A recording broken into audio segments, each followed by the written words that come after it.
The arena was humming before the first whistle blew. The buzz wasn't just about a new season. It wasn't even just about a game.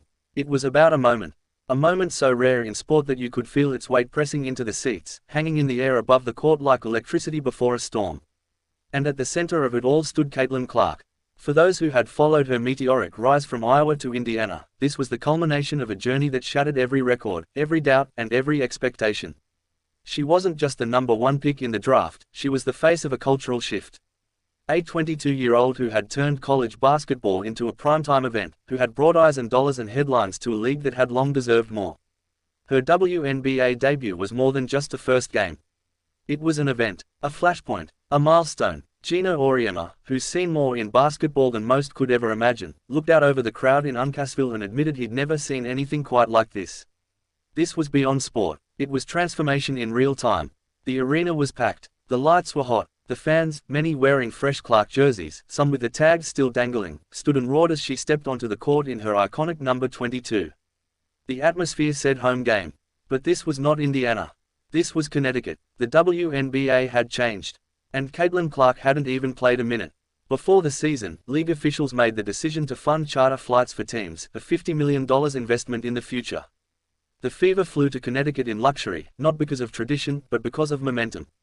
Because one player had moved the needle that much. This wasn't hype anymore. This was infrastructure. This was policy. This was change in motion. Yet, for all the spectacle, the game itself was a sobering reminder of just how steep the climb is from college brilliance to professional dominance. Clark's first points came after a steal, a flash of the fast twitch instincts that made her a phenom, followed by a clean coast-to-coast layup. The crowd erupted, but Connecticut had a plan, and Dejon Carrington executed it ruthlessly. Carrington shadowed Clark like a mirror. She attacked on offense, landing 14 points in the first half alone. Her best moment came at center court, where she stripped Clark clean and drove to score. It was a symbolic exchange. The league, it said, doesn't give anything away. Clark rallied. She scored 8 in a row in the fourth quarter. She adjusted. She found seams. She hit a deep three. She responded the way stars do. But the Sun were relentless. The final score read 92-71.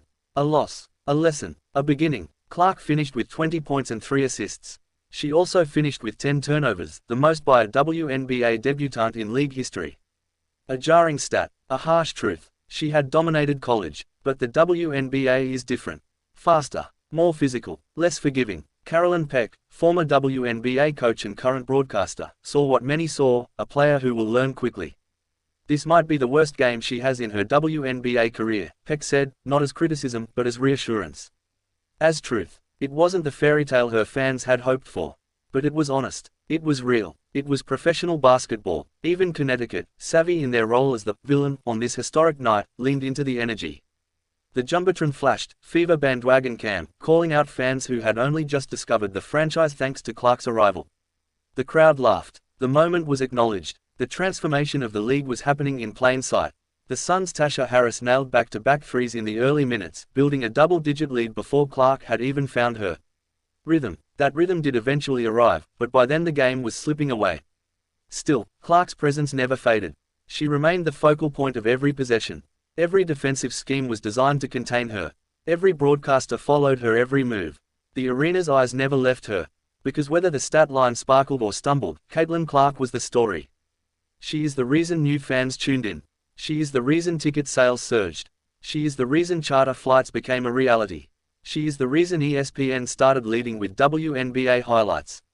Her arrival sparked debate about sexism, about exposure, about how women athletes are promoted, or not.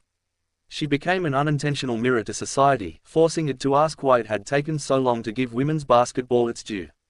Clark didn't choose to be a movement. She became one. Her first game proved one thing: she's not just ready to play, she's ready to take the hits, both on the court and in the press. She didn't sulk. She didn't deflect. She played. She smiled. She regrouped. And she'll be better for it. That's what makes Caitlin Clark more than a momentary star. That's what makes her a cultural phenomenon. Because she shows up. Because she absorbs the pressure and keeps playing. Because she embraces the spotlight not for vanity, but for the opportunity to elevate everyone around her. She's already changing the WNBA. One game in. And this is just the beginning. Not every debut is a fairy tale. But every fairy tale has its trials. And this one, led by number 22, is far from